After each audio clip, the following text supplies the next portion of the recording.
Merci Pascal, merci Patrice, merci à toute l'équipe de l'AIODD, de l'UNESU, de l'AFIP. Merci aussi à toutes ces personnalités qui sont présentes ici aujourd'hui pour honorer cette journée, qui est une journée très importante pour nous. C'est celle de la femme. Et je voulais aussi profiter de l'occasion pour dire que nous sommes ravis de faire partie de l'organisation de cette journée qui d'ores et déjà va parler d'elle un peu partout. Donc si je suis là aujourd'hui, c'est pour faire la transition entre la paix et le développement.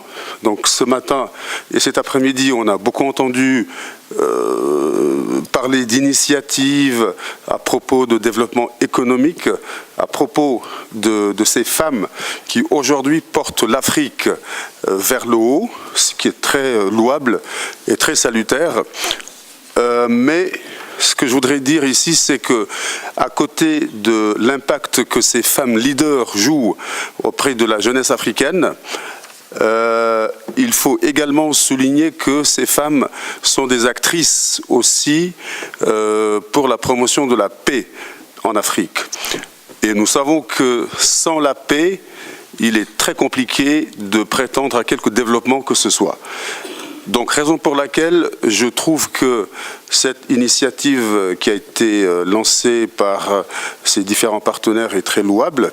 Et donc, il est important pour moi d'insister sur le fait que la femme aujourd'hui, la femme africaine en particulier, a un rôle très important à jouer dans la promotion de la paix sur le continent.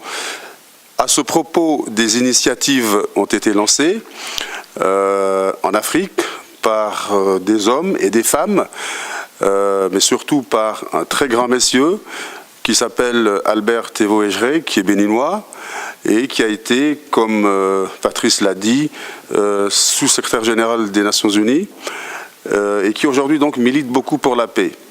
Pourquoi? Parce que dans cette région d'Afrique, et même dans d'autres, il existe un problème de cohabitation entre différentes religions, entre différentes cultures, du fait de la diversité simplement des croyances notamment, ce qui fait que voilà, il y a plusieurs organisations qui naissent et puis qui font des actes qui n'honorent pas l'Afrique et qui n'honorent en tout cas pas la femme africaine. Donc il est très important de saisir le message que le professeur Albert Tevo-Ejre nous a envoyé. Je vais vous lire ce message dans lequel il rend hommage, lui, un homme de 88 ans, qui a servi pratiquement toute sa vie l'Afrique. Il a été ministre, il a été médiateur au Bénin, etc. Donc il rend hommage à la femme africaine. Et cet hommage est pour nous très très important. Donc au-delà du fait que les femmes aujourd'hui créent des emplois, c'est aussi par les femmes que la paix pourra être aussi instaurée dans la plupart des pays d'Afrique. Je vais vous lire son message.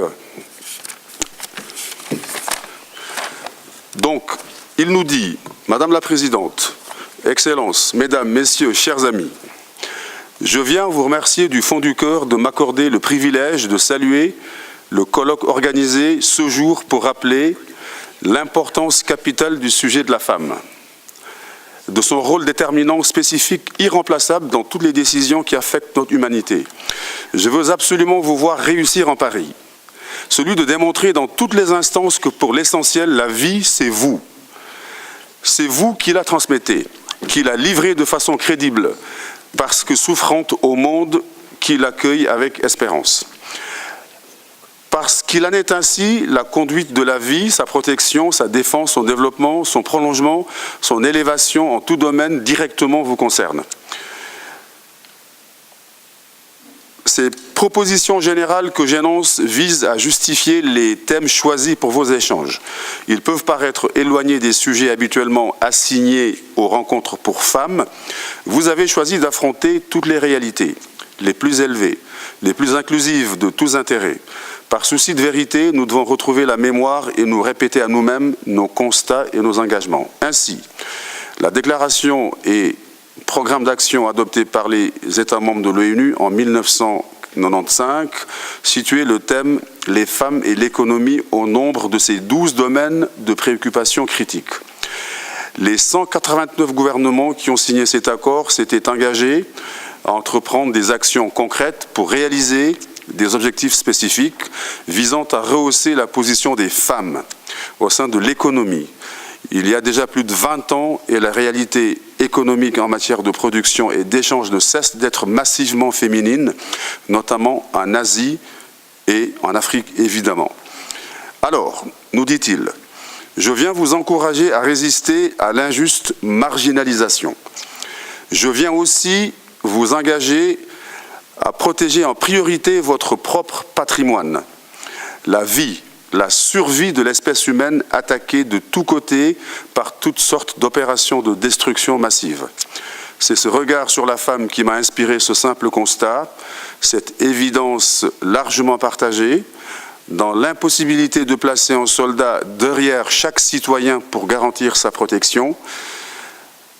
La seule solution crédible et durable reste celle incontournable de renforcer tous les mécanismes du vivre ensemble, malgré toutes les différences. Alors, la paix par un autre chemin, c'est le nom de l'initiative lancée donc par le professeur Albert Thévoegeret.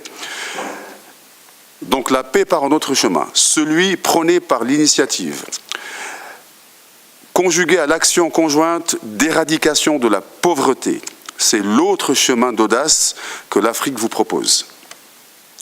Que par tous les moyens, ce projet prospère grâce au génie féminin que vous incarnez de convaincante manière. Et la Journée internationale de la femme revêtira toute autre dimension.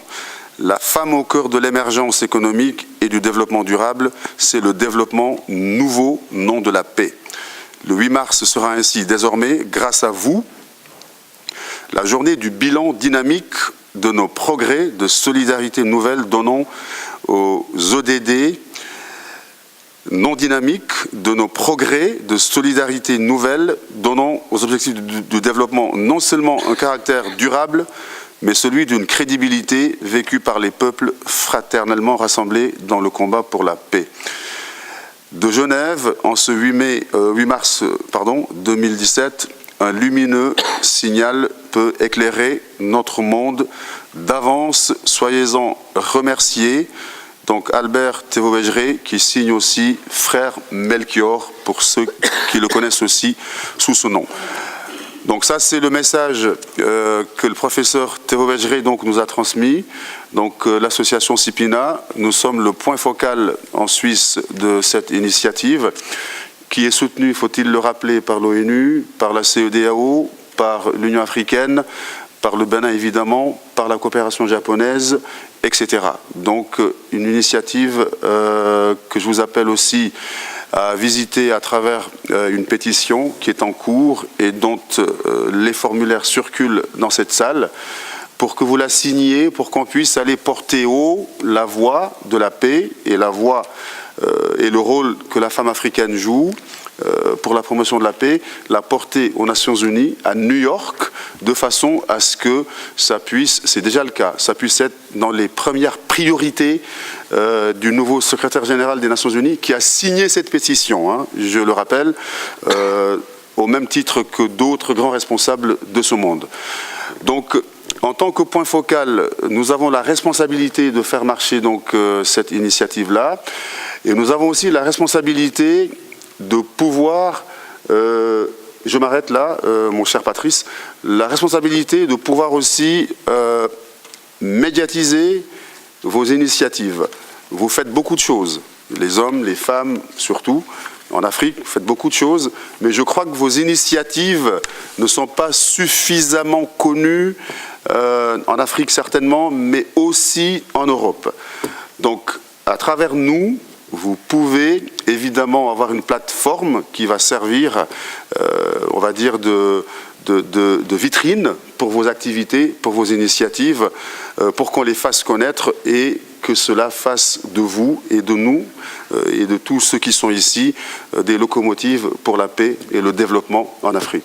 Merci beaucoup.